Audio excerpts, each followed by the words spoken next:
Hello, everybody. Storm here. Welcome back to Stellaris, the co-dominant human elf campaign. In the last episode, we moved our fleets to the Aquilese-Lorongo border and then declared war on the Lorongo in an attempt to grab a large chunk of their territory in an effort to hopefully eventually end the war in heaven. We simply don't have the technological and military capabilities to take the Lorongo head on, but the plan is to try and draw them into a cat and mouse game, keep their fleets distracted while we slip in and grab territory. We're going to see how it goes.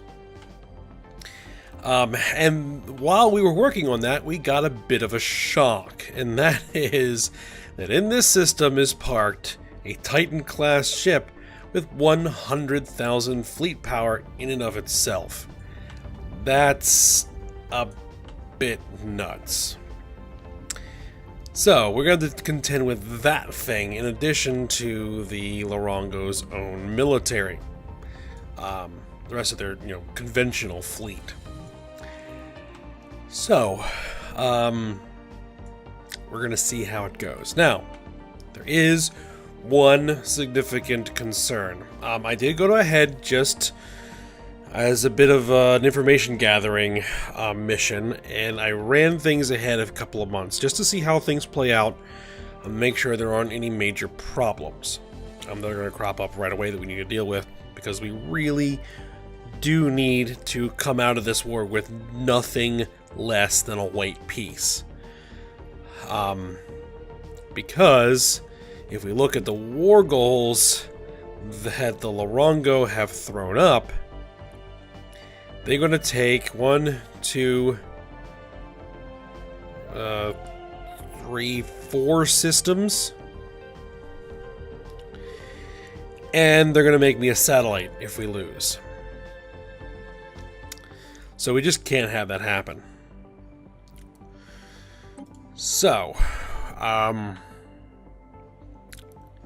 I was saying, the big issue is that from the beginning of this series, when I originally started the whole thing up, I limited the types of FTL travel that are capable in this galaxy to hyperlane only, specifically to create more kind of strategic situations where we have choke points and things like that that we can utilize.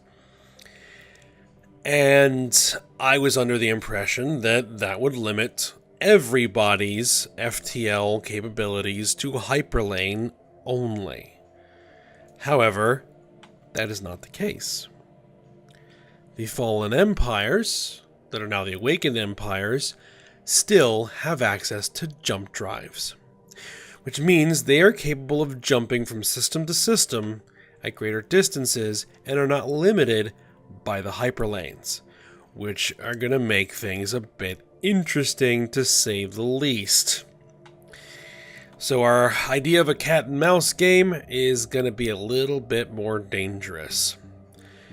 But I think we'll see how it goes. So, what we're going to do is, I was sending this fleet, now that we destroyed the military station in this system, to go back up our other fleet while they're sitting there destroying this military station and that spaceport.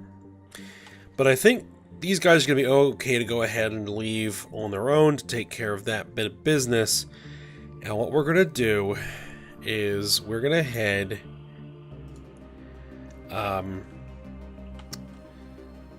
there's no defense systems here. Ooh. Okay, this is what we're going to do. We're going to send the Gilding Guard Raiders to their home system. And I'm going to take them off of aggressive fleet stance, put them on passive fleet stance so they stay at the system border. The goal is that, hopefully with a large fleet, I'm hoping this thing doesn't jump, with a large fleet sitting in their home system, it's going to induce them to come after the Gilding Guard Raiders. then we're going to have to play it carefully. Alright, so with that out of the way, let's go ahead. Let's move the transports up here to the Neshmet system.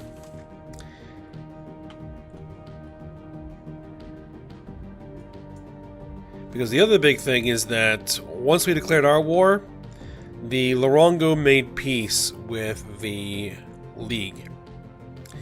So they're no longer distracted by the League.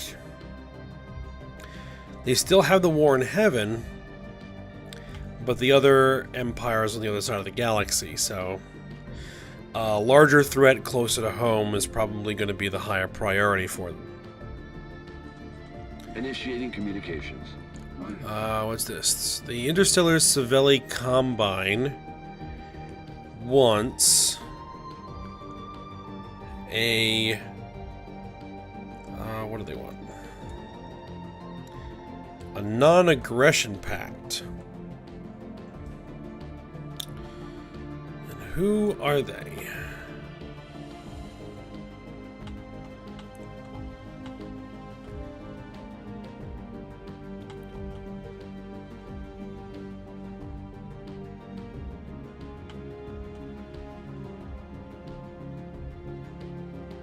Interstellar Savelli Combine.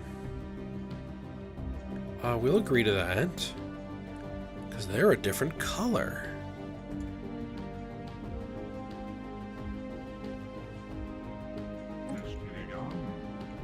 They are not a member of the League. That's very interesting.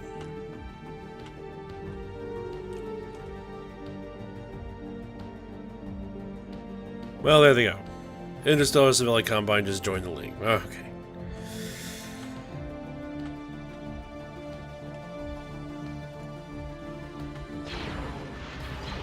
Looks like they managed to build a ship.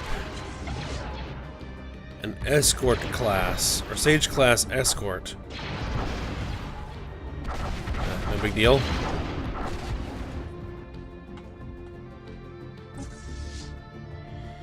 The Superstar Destroyer there is still parked and repairing.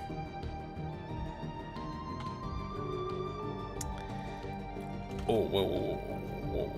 Hold the phone. The Kark Hunting Grounds has left the League of Non-Aligned Powers. Well now, isn't that a bit of a development? Huh.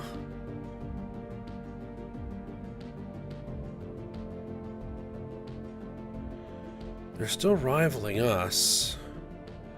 They still hate our guts. How do we have border... Oh. Yeah, how do we have border friction with them? We don't share a border anywhere.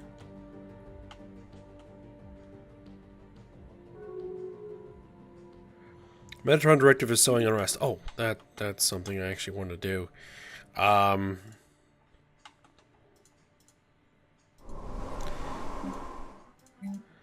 Get a spaceport building here.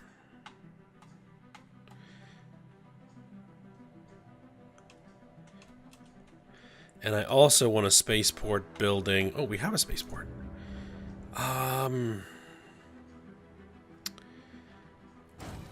Get me a construction ship and get me a science ship.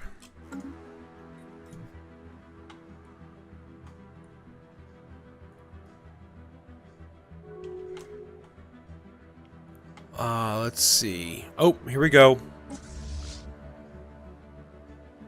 The Lorongo Director's Fleet.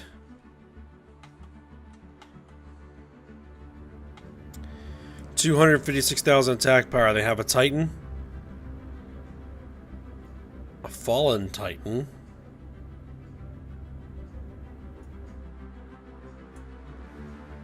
Standard Titan. And I guess that is their original Titan. 24 battle cruisers and 44 escorts. Alright, who are they attacking? They're attacking the Gilding Guard Raiders.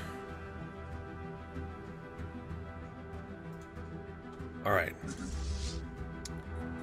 Then, change of plans. Guilding Guard Raiders park themselves right there.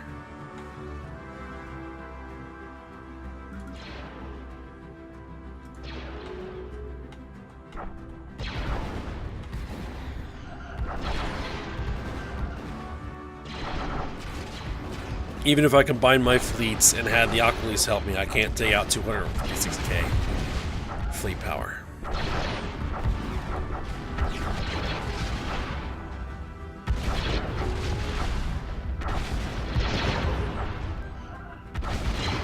Alright, this station is down to 7,000. The League of Non-Aligned Powers have voted to kick the Metatron Directive from the Federation.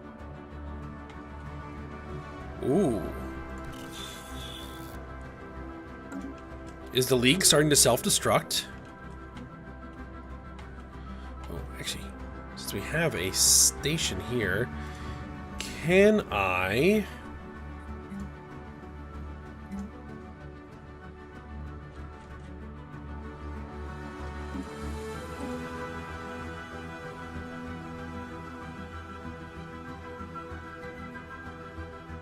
Sow unrest, yes.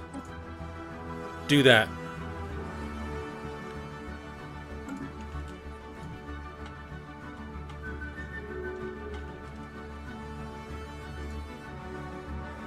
Alright, so we're gonna go ahead, we're gonna sit there.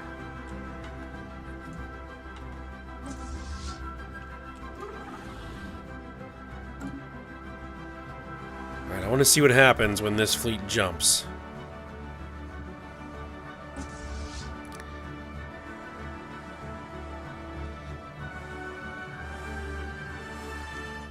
The thing is, those jump drives take a long time to spool up and spool down. And the nice thing about the hyperlanes is they're fairly quick compared to everything else.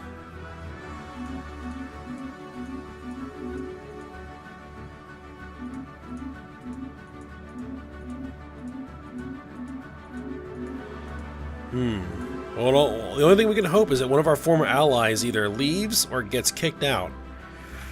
Then we may be able to get them back into a new federation. I mean, there's no way we're bringing in the Kark or the Metatron. I guess the rest of the League hates them too. Okay, hold on. There they are.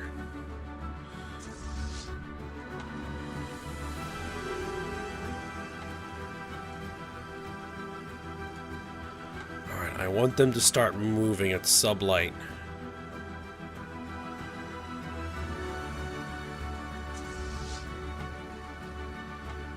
How far can they move? Actually, how long is it going to take me to jump to the next system? How long to jump to the next system? No, I don't.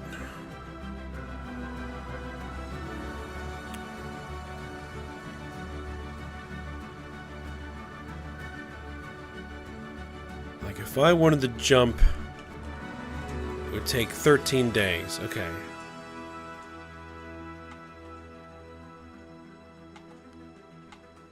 No. You guys just stay right there. Alright. How far can they move in 13 days? Technology discovered. Alright, we got the framework, massive scale building, military station build cost, health, energy storage capacity is all up, part of the Titan research chain.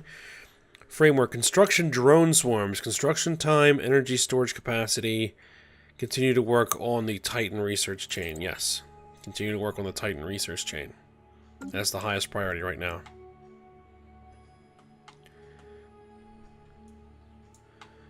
I gotta stay out of weapons range.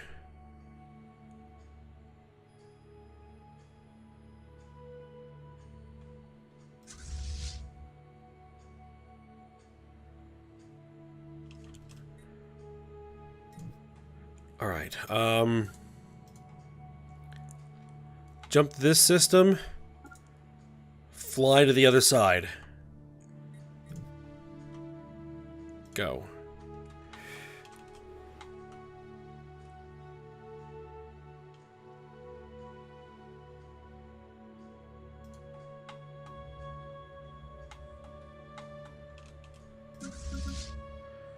Alright, they managed to destroy the starport. Now they're wearing down that military station. They have a lot of armor, I've been noticing. Now the big problem is those, these guys. Because they're gonna lag behind. 3, 2, 1. Alright, they're out.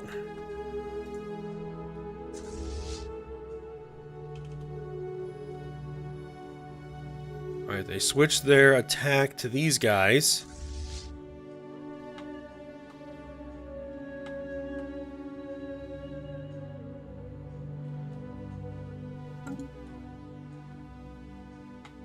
That's actually good for me. As long as they then don't immediately switch to trying to come after the first Estrikostolos. Unfortunately, I don't know how long it's going to take them to jump out. Shouldn't take too long, though. Similar time to my own fleet.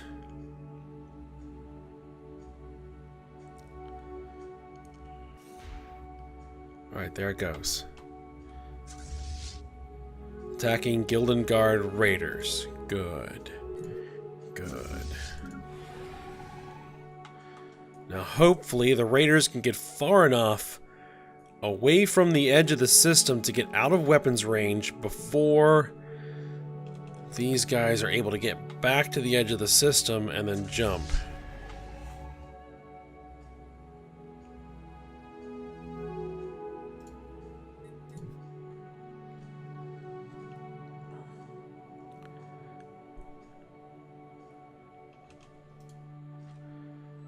Okay, so this is going to be a good system to try to jump to, I guess.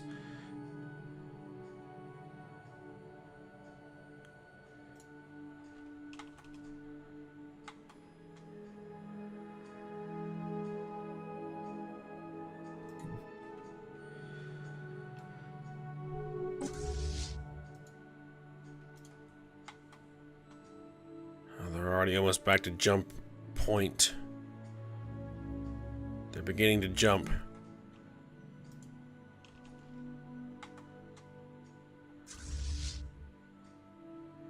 I don't think we're going to be out of weapons range.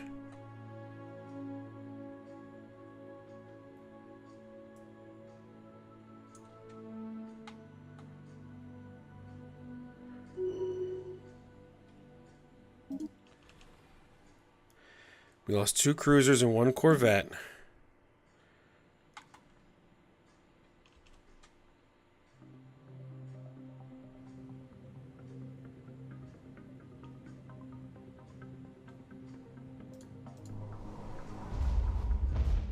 Alright, the beginning bombardment.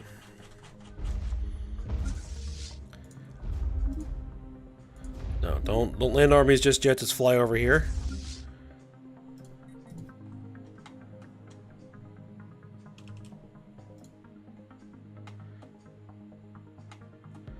My fleet might be out of weapons range.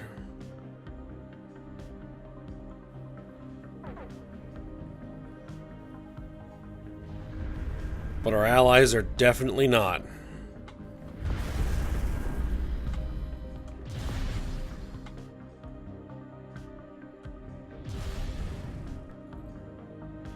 And that little trick is only something we're only going to pull off once.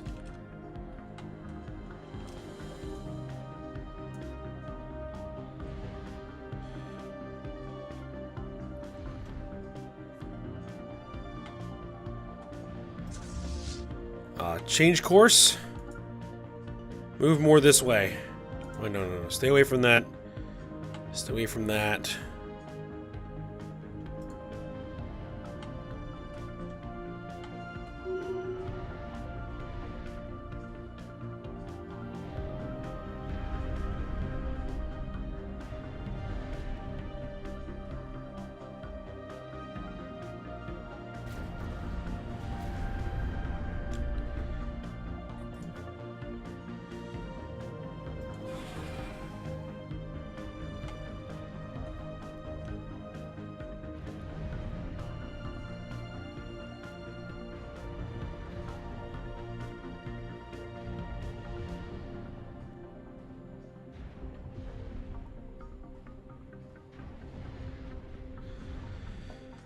Yeah, because if they were forced to follow the same hyperlanes we are, we could definitely stay ahead of them.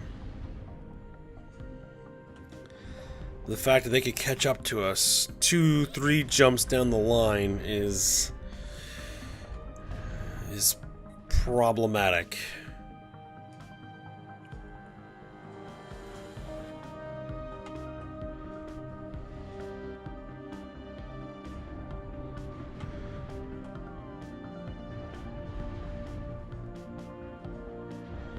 I think the system that I'm going to be using can work, but we're going to lose, unfortunately, the Aquilese fleet.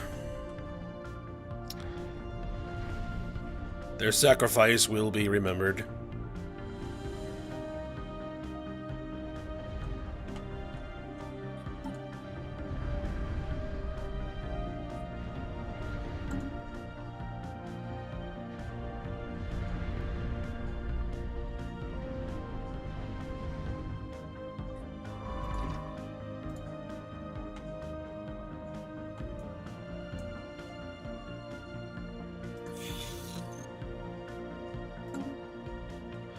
It looks like the Inari are now no longer part of the League.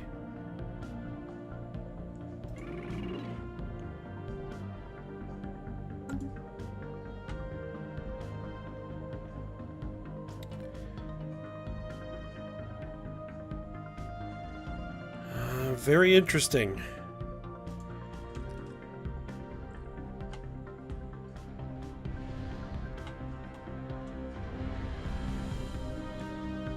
It looks like they may have inflicted a little bit of damage. War has broken out.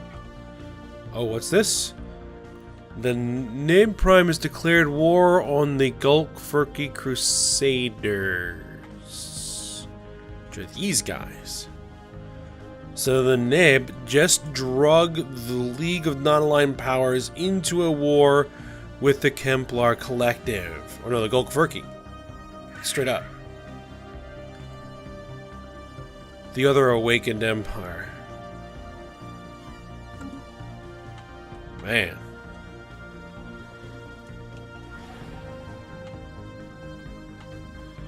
Alright, now you guys are going to want to chase me, right? Yes. Chase me.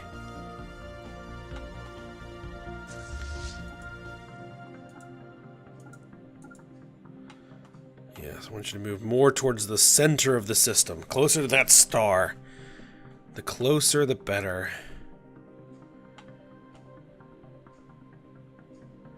Because then I'll jump out, and then you'll have to fly across the entire length of the system to get to the edge and jump to the next one. And I'll rinse and repeat.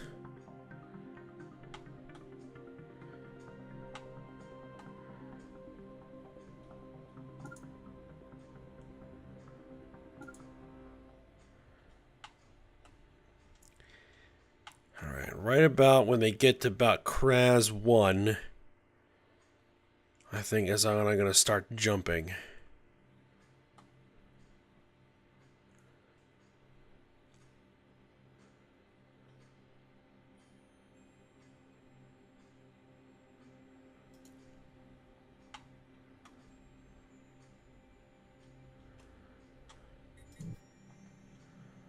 Okay, hold on. Pause the game.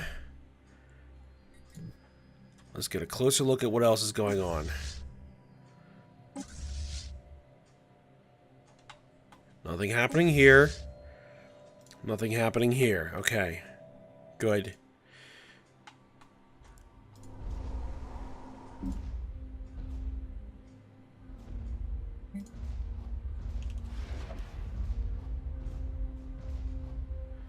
$25,000 fortifications.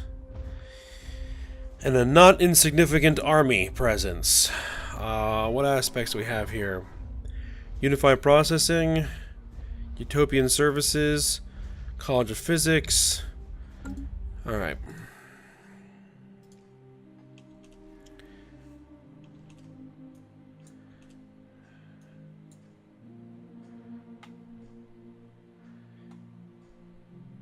Alright.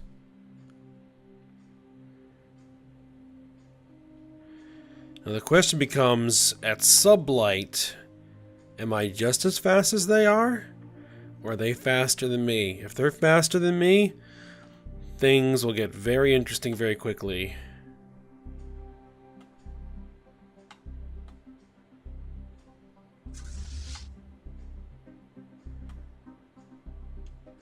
Alright.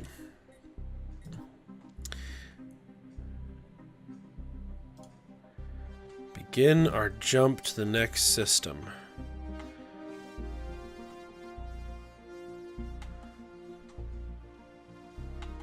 I need somewhere where I can fly across the system without getting tangled up in a battle.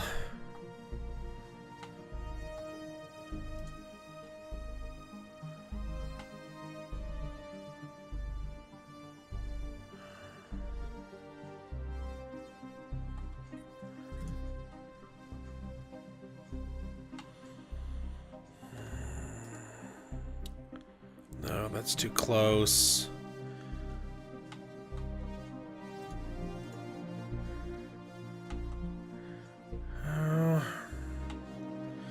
That might bring us a little bit too close to that station. Oh well, we'll try it.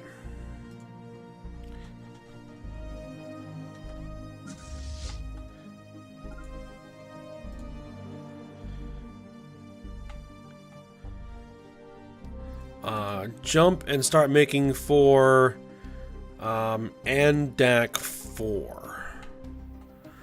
We're gonna get involved in a battle with this mining station, but I don't think that can be avoided.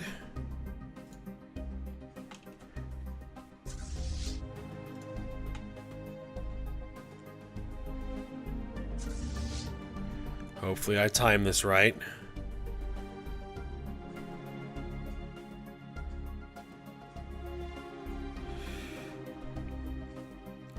Or this is going to be very, very bad. 6, 5, 4, 3. I probably should start the jump a little bit sooner than this.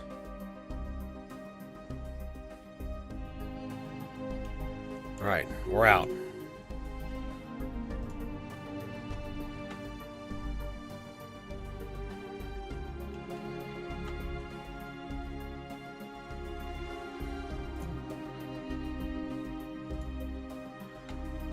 Now they need to fly all the way back to the edge of the system and start their jump, which takes longer than my jump.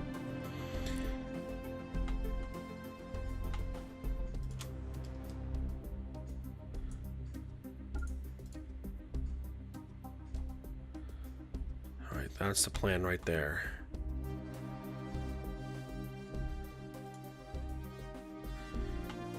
I hope we don't get dragged into battle with that starport. They're still going after the raiders. They're trying to merge in. They're not doing anything. They're not doing anything. Alright.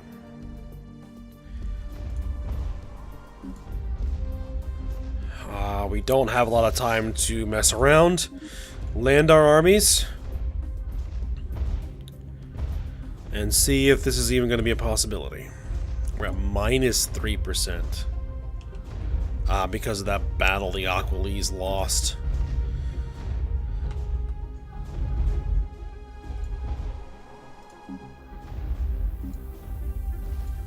I mean, we significantly outnumber them, but...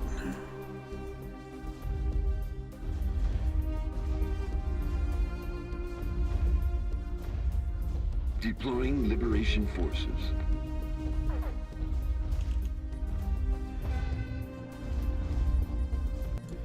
Have to keep an eye on that.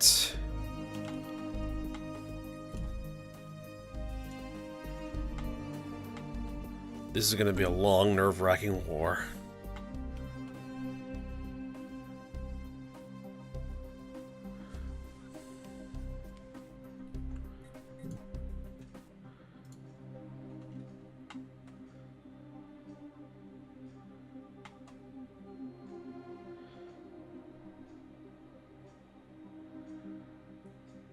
Alright, well, what I think I'm going to do is I'm going to end this episode here.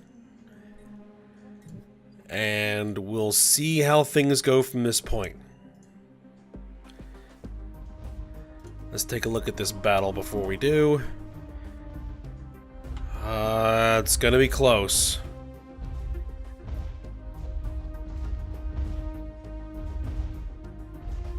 It's going to be close. Alright, well, it is what it is. We'll get back to it when we come back to the next episode. So I hope you guys enjoyed it. Thanks for watching. Go ahead, like, subscribe, and comment. And I will see you next time.